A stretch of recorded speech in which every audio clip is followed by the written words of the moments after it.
अब बच्चों हम लोग बात करने वाले हैं जिस टॉपिक पे वो है इक्विपोटेंशियल सरफेस। शब्द पे ध्यान दें, इक्वी दैट मीन्स सेम और potential that means potential, surface that means surface. तो बच्चों हम एक ऐसी सरफेस के बारे में बात करने जा रहे हैं जिसके हर एक पॉइंट पे पोटेंशियल कैसा हो, सेम हो। तो बच्चों ऐसी सरफेस क्या कहलाती है, हमारी इक्वी पोटेंशियल सरफेस। तो कितनी सिंपल सी डेफिनेशन हो जाएगी, a surface is said to be equipotential if potential remains same at each point। तो एक ऐसी सरफेस जिसके हर एक पॉइंट पे पोटेंशियल कैसा है, सेम है, क्या कहलाती है बच्चों, वो इक्विपोटेंशियल सरफेस। अब जो लाइन बड़ी इंपॉर्टेंट है, ध्यान से सुनेगा। Equipotential surface can be drawn in a region where electric field exist. तो इक्विपोटेंशियल सरफेस हम वहीं ड्रॉ कर सकते हैं जहां पे इलेक्ट्रिक फील्ड का एग्जिस्टेंस होता है। ठीक है, अब इसकी बच्चों कुछ छोटी छोटी सी प्रॉपर्टीज हैं, लेकिन बड़ी इंपॉर्टेंट प्रॉपर्टीज हैं। पहला है कि no work is done in moving a test charge particle from one point to another point on equipotential surface. तो इक्विपोटेंशियल सरफेस के ऊपर एक पॉइंट से दूसरे पॉइंट तक यूनिट पॉजिटिव चार्ज को मूव कराने में हमको कोई वर्क डन नहीं करना पड़ता। दैट मीन्स व्हाट, कि total work done in moving a test charge is equals to 0। Clear बच्चों। सेकंड है कि to equipotential surface never intersect each other. जैसे दो इलेक्ट्रिक लाइन ऑफ फोर्सेस एक दूसरे को इंटरसेक्ट नहीं कर सकती, ठीक उसी तरह दो इक्विपोटेंशियल सरफेस भी एक दूसरे को इंटरसेक्ट नहीं कर सकते। तीसरी और बड़ी इंपॉर्टेंट चीज है कि electric field intensity is always normal to the surface. तो अगर कोई सरफेस कैसी हमारी इक्विपोटेंशियल सरफेस है, तो उस इक्विपोटेंशियल सरफेस पे बच्चों जो हमारा इलेक्ट्रिक फील्ड है, it is always normal to the surface. That mean that time electric field intensity makes 90 degree angle with the equipotential surface. तो बच्चों ये छोटी छोटी सी बातें थी किसको लेकर, इक्विपोटेंशियल सरफेस को लेकर। ठीक, आगे बच्चों बात करें वो है हमारा कैपेसिटी। पढ़ा हम लोगों ने क्या होता है कैपेसिटी, तो बताया था the charge storing ability of a conductor is known as its capacity. तो कोई भी कंडक्टर अपने अंदर कितने चार्ज को स्टोर कर सकता है, वही उसकी चार्ज स्टोरिंग एबिलिटी बच्चों क्या कहलाती है, उसकी कैपेसिटी। तो बताया था हमने कि as we give some charge to the conductor, it raises its potential, and as we give more and more charge to the conductor, its potential increases accordingly। मतलब हम चार्ज धीरे धीरे देते जा रहे हैं तो वो चार्ज उसके कंडक्टर के पोटेंशियल को भी क्या कर रहा है, इंक्रीज करता जा रहा है। मतलब कौन किसके डायरेक्टली प्रोपोर्शनल है, कौन किसके directly proportional, obviously V is directly proportional to किसके, क्यू के। आप प्रोपोर्शनल हटाते हैं तो कुछ ना कुछ हमको कांस्टेंट लगाना पड़ता है। तो फाइनली हम लोग देखते हैं Q which is equals to C into V. What is C, it is known as capacity of conductor. जहां तक बच्चों बात करें कैपेसिटी के यूनिट का, तो कैपेसिटी की जो यूनिट होती है वो बच्चों होती है फेरेड। ये काय में ऑब्वियसली एसआई सिस्टम में, और जब सीजीएस सिस्टम में जाते हैं बच्चों तो ये होता है हमारा 9 इंटू 10⁻11 स्टेट फेरड। इसको ध्यान रखिएगा, ये हमारी एग्जाम में पूछ लेते हैं कि 1 farad which is equals to dash dash dash stat farad. तो याद रखिएगा it is 9 into 10⁻9 10⁻11 stat farad. अब आया कैसे, तो उसको भी क्लियर कर रहे हैं। Q which is equals to कितना था बच्चों, सी वी। तो C which is equals to कितना हो जाएगा, क्यू बाई वी, है ना। तो हम बात करें 1 farad which is equals to क्या करेंगे, 1 stat coulomb upon 1 stat volt. 1 stat coulomb की बात करें कितना था, 3 इंटू 10⁻9 अपॉन में 1/300 स्टेट वोल्ट। ऊपर ले जाइए बच्चों इसको, तो कितना हो जाएगा, जब आप बैलेंस करके देखेंगे तो 9 इंटू 10⁻11 स्टेट फेरड। तो बड़ा इंपॉर्टेंट रिजल्ट था, इसलिए मैंने इसको थोड़ा सा ब्रीफ करके आपको बता दिया। जहां तक बच्चों हम बात करें किसी स्फेरिकल कंडक्टर की, कैपेसिटर नहीं बोला, हाँ ध्यान रखना, स्फेरिकल कंडक्टर की, तो हमने एक बड़ा इंपॉर्टेंट रिजल्ट पढ़ा था, the capacity of spherical conductor is directly proportional to its radius. तो कई बार लोग बोलते हैं कि सर कैपेसिटी की जो यूनिट है वो मीटर में क्यों नहीं होती, है ना, क्योंकि हम जो बता रहे हैं it is directly proportional to. तो बच्चों याद रखिएगा कि एसआई सिस्टम में जो कैपेसिटी है उसकी यूनिट कभी भी मीटर नहीं होती, इट इज ऑलवेज क्या रहती है, फेरड में।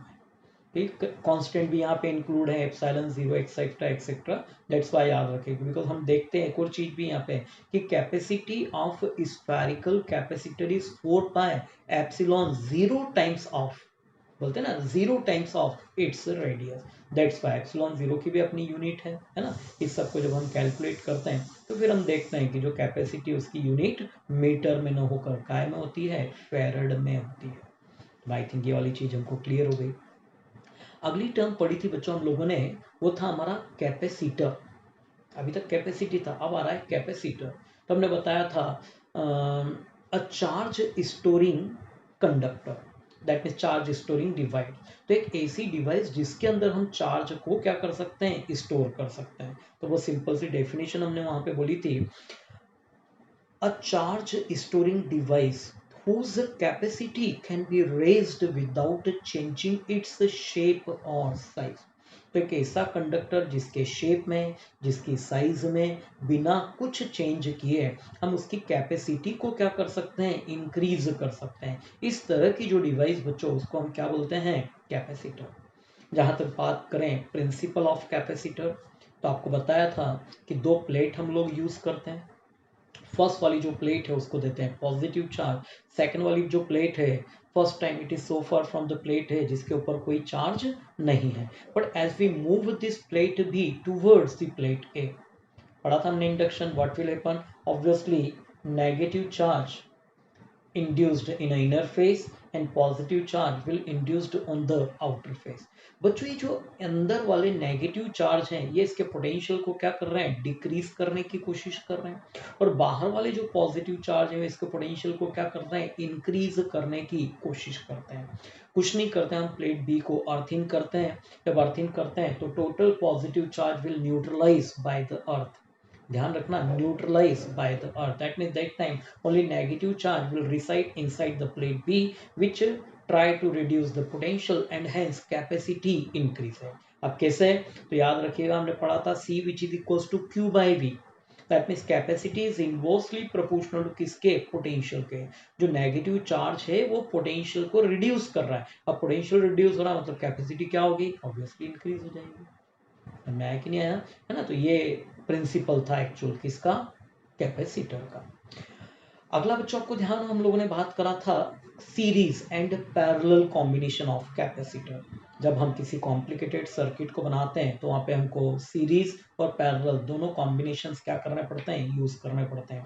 तो डेफिनेशन पढ़ लें तो उससे बहुत सारी चीज आपकी क्लियर हो जाएगी। हमने बताया था कि टू और more than two capacitor are set to be connected in series if charge remains same on the plate of each capacitor. तो बच्चों जब हर एक कैपेसिटर की प्लेट्स पर चार्ज का मैग्नीट्यूड कैसा हो, सेम हो, पोटेंशियल डिफरेंट हो सकता है लेकिन चार्ज का मैग्नीट्यूड कैसा हो बच्चों, सेम हो, तो वो जो कॉम्बिनेशन है बच्चों क्या कहलाता है, हमारा सीरीज कॉम्बिनेशन। और आपको ध्यान होगा the resultant capacitance when capacitor are connected in series is given by the formula, क्या था, 1 by C of equivalent which is equals to 1 by C1 plus 1 by C2 plus 1 by C3 up to dash dash dash। किसी competition exam में objectives आता है कि n capacitor of capacity C are connected in series. तो हमारे पास में n capacitor है जिसमें सभी की कैपेसिटी कैसी है बच्चों, सेम है। उन सबको जब हम सीरीज में कनेक्ट कर देते हैं, now that time the capacity of equivalent capacitance, formula वही है 1 by C of equivalent which is equal 1 by C plus 1 by C plus 1 by C up to n। तो क्या हो जाएगा 1 by C of equivalent which is equals to n by C, इसको पलट देना है। That mean when n capacitor of capacity C are connect in series then there equivalent capacitance is C by n।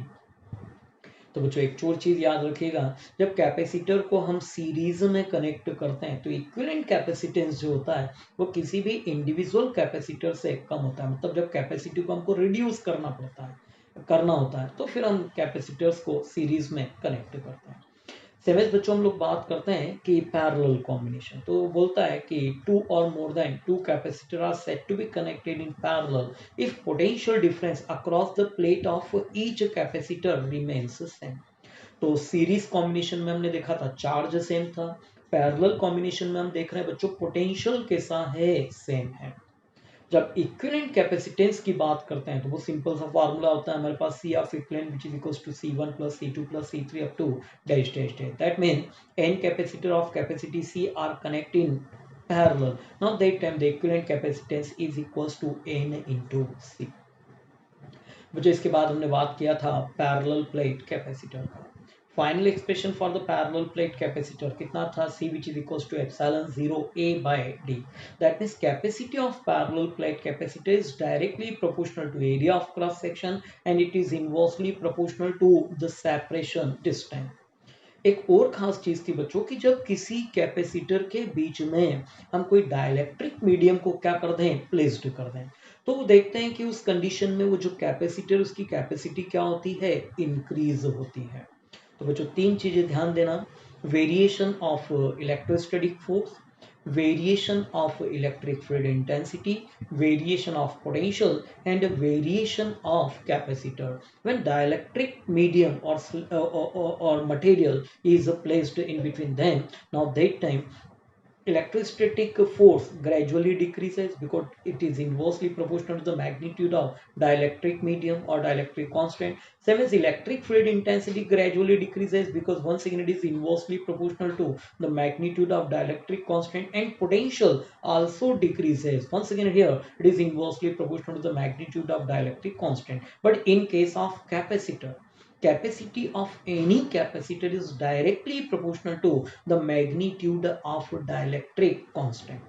तो बच्चों याद रखना, electric field intensity decrease होगी, electrostatic force decrease होगा, पोटेंशियल डिक्रीज होगा, लेकिन किसी भी कैपेसिटर की जो कैपेसिटी है वो डाइलेक्ट्रिक मीडियम को इंसर्ट कराने से बच्चों क्या होती है, इंक्रीज हो जाती है। जहां तक डाइलेक्ट्रिक मीडियम की हम बात करें तो हमने बताया था कि दो substance which does not conduct electricity in generally but shows electric effect when placed in external electric field. दो तरह के डाइलेक्ट्रिक मीडियम की हमने बात किया था, एक था हमारा पोलर डाइलेक्ट्रिक मीडियम और दूसरा था नॉन पोलर डाइलेक्ट्रिक मीडियम। जहां तक पोलर और नॉन पोलर की बात करें तो जनरली बताया उसमें कोई इलेक्ट्रिक इफेक्ट वो शो नहीं करता, लेकिन जब दोनों को हम एक्सटर्नल इलेक्ट्रिक फील्ड के अंदर रखते हैं वहां पे क्या होता है बच्चों, पोलराइजेशन होता है। मतलब जो नेगेटिव चार्ज है वो शिफ्ट हो जाते हैं पॉजिटिव प्लेट्स की तरफ और जो पॉजिटिव चार्ज है वो शिफ्ट हो जाते हैं नेगेटिव प्लेट की तरफ। Now that time inside this dielectric medium an electric field is produced which oppose the main electric field। ठीक है बच्चों, तो उस मीडियम के अंदर एक इलेक्ट्रिक फील्ड इंड्यूस्ड होती है जो मेन इलेक्ट्रिक फील्ड को बच्चों क्या करती है, अपोज करने का काम करती है। तो आपने देख लिया इफेक्ट ऑफ डाइलेक्ट्रिक मीडियम, किस किस पर देखा हमने, इलेक्ट्रोस्टैटिक फोर्स पे देख लिया, इलेक्ट्रिक फील्ड इंटेंसिटी पे देख लिया और साथ साथ हमने पोटेंशियल और कैपेसिटी पे भी देख लिया। अगली बच्चों हम बात करते हैं कि स्फेरिकल कैपेसिटर। अभी तक स्फेरिकल कंडक्टर था, अब बात करें स्फेरिकल कैपेसिटर की। तो बच्चों जब किसी स्फेरिकल कैपेसिटर की भी हम बात करें तो जो स्फेरिकल कैपेसिटर है वो दोनों होलो स्फीयर जो होते हैं उनकी रेडियस के डायरेक्टली प्रोपोर्शनल होती है उनकी कैपेसिटी, उनके बीच की जो सेपरेशन डिस्टेंस है उसके इनवर्सली प्रोपोर्शनल होती है। यहाँ भी वही चीज है कि जब इन दोनों स्फीयर के बीच में या दोनों स्फेरिकल शेल के बीच में हम डाइलेक्ट्रिक मीडियम को इंसर्ट करें तो यहाँ भी हम देखते हैं कि जो कैपेसिटी है वो क्या होती है बच्चों, इंक्रीज हो जाती है। एक लास्ट टर्म जो हमारी बचती है बच्चों यहाँ पे वो है हमारा कोरोना डिस्चार्ज। एक ही लाइन की चीज हमने बोला था, the spring of charge from the pointed edge of an conductor is known as corona discharge. तो हमने बताया था बच्चों को जो रेगुलर शेप वाली बॉडी होती है उसके हर एक पॉइंट पे चार्ज डेंसिटी कैसी होती है, सेम होती है। लेकिन अगर कोई ऐसा कंडक्टर हो जिसका कोई एक एज कैसा हो, पॉइंटेड एज हो, तो पॉइंटेड एज पे चूंकि एरिया ऑफ क्रॉस सेक्शन बच्चों क्या होता है, कम होता है। अब सिग्मा की बात करें, sigma that mean surface charge density, तो बोलता है चार्ज पर यूनिट एरिया। यहाँ पे पॉइंटेड एज पे चूंकि एरिया कम है तो वहाँ पे चार्ज डेंसिटी कैसी होती है, मैक्सिमम होती है। अब चार्ज डेंसिटी मैक्सिमम है ना, हमने बताया था कि जब कोई एयर उसके कांटेक्ट में आती है तो वो क्या होती है, वो आयोनाइज्ड होती है। And due to the ionisation positive negative दोनों चार्जेस प्रोड्यूस होते हैं। अब ये ऑलरेडी पॉजिटिव चार्ज है, जो एयर आयोनाइज्ड हुई उसके पॉजिटिव चार्ज यहाँ से रिपेल होते हैं। अब रिपेल होते हैं तो हमको क्या लगता है कि वहां से चार्ज क्या हो रहे हैं, स्प्रे हो रहे हैं।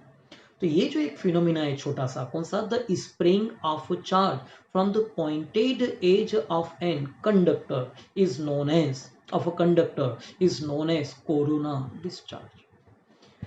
एक डिवाइस है बच्चों जिसको बोलते हैं Van de Graaff generator. Basically it is used to produce potential, obviously very high potential of the order of 10 raised to the power 5 to 10 raised to the power 7 volt के आसपास।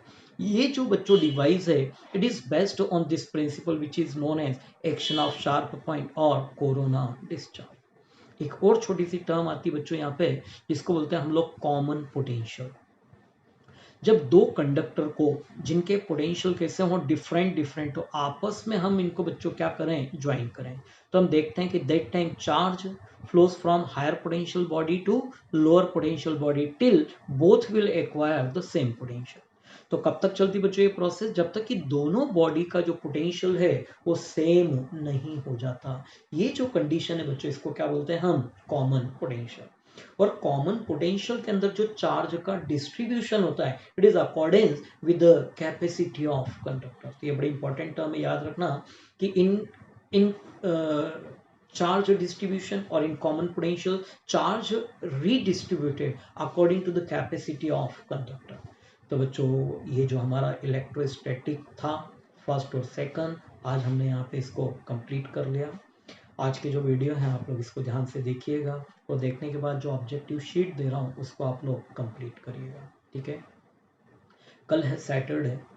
अब मैं बार बार नहीं बोलूँगा, हर बार बोलता हूँ, होता जाता कुछ नहीं है क्योंकि आप लोग कुछ इंटरेस्ट लेते हैं कुछ नहीं लेते हैं। तो बच्चों ये जो 2-3 दिन मैंने रिवीजन कराया है इस रिवीजन से रिलेटेड किसी को कोई प्रॉब्लम हो, बाकी पे बात नहीं करूँगा, इस रिवीजन पोर्शन को लेकर किसी को कोई बात हो तो वो कल लगभग 11 बजे के आसपास गूगल मीट पे मैं लिंक आपको सेंड करूंगा। आप लोग सब XYZ जितने लोग चाहें उतने लोग उसमें जुड़ सकते हैं और अपनी अपनी प्रॉब्लम को फेस टू फेस सॉल्व करा सकते हैं, है ना।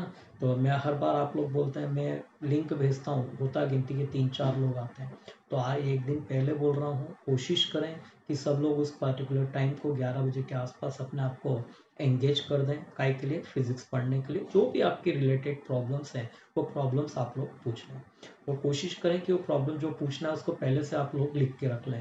जैसे पता पड़ा है मैं पन्ने पलटा रहा हूँ, ये करा, जो भी प्रॉब्लम है वो आप लोग देख लें, ठीक है। फिर मंडे से हम अगली यूनिट जो हमारी करंट इलेक्ट्रिसिटी उसको स्टार्ट करेंगे और मेरी पूरी कोशिश है कि वेडनेसडे के तक मतलब जो है इस रिवीजन कोर्स को हम कंप्लीट करें, बिकॉज हमने 1 सप्ताह का टाइम लिया है ना। तो वेडनेसडे को फिर हम कोशिश करेंगे इसको फ्री कर दें, ठीक है बच्चों। तो आज जिन्होंने कल नहीं करा था अटेम्प्ट वो आज लोग ज़रूर अटेम्प्ट करें और शाम तक मेरे को सेंड कर दें, ठीक। Good bye.